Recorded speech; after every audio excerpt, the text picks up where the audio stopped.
Part 3, calculate the pH value of 0. So that again should be 0.045 moles per decimeter cubed HNO2 to 2 decimal places.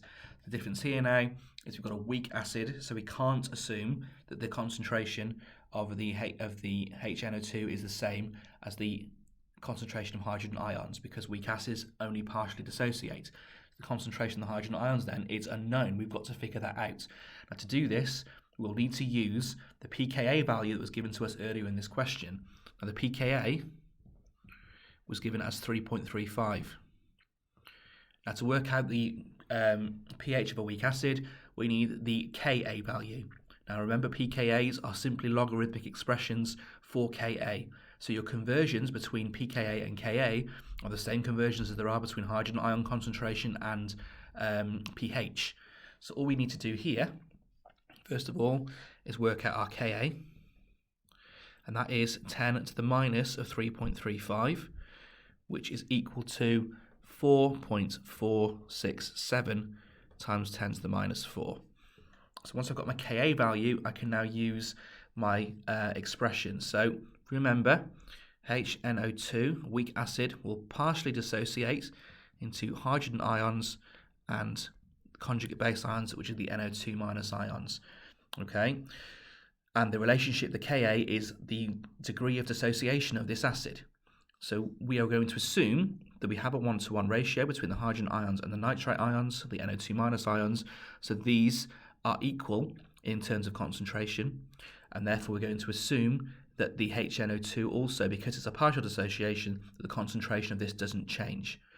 So our Ka value is equal to the concentration of the hydrogen ions multiplied by the concentration of the NO2 minus ions divided by the concentration of the undissociated acid HNO2. Now we want to figure out what H plus is. We are assuming that these two values are the same, so we can simplify that down as H plus squared over HNO2. All right, and now we need to rearrange because we want to work out H plus. So therefore, the concentration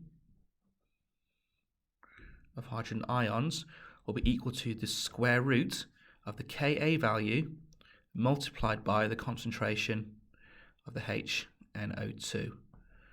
Okay, because if you think about it, what we're doing is we're trying to take it's squared up here. We want just one lot of hydrogen ions, so we have to do the inverse operation to rearrange the equation. Plug our numbers in. Ka is 4.467 times 10 to the minus 4 multiplied by the concentration of HNO2, which is 0.0450, because we're assuming that the concentration of this doesn't change. So whenever you're working out pH of a weak acid, you are working out an approximate pH rather than an accurate one. And obviously we're going to square root all of that, which will give me an answer of 4.483 times 10 to the minus 3.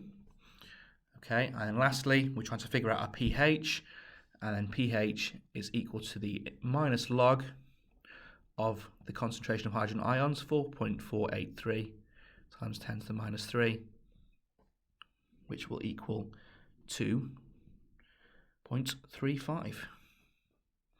Again, there's your answer.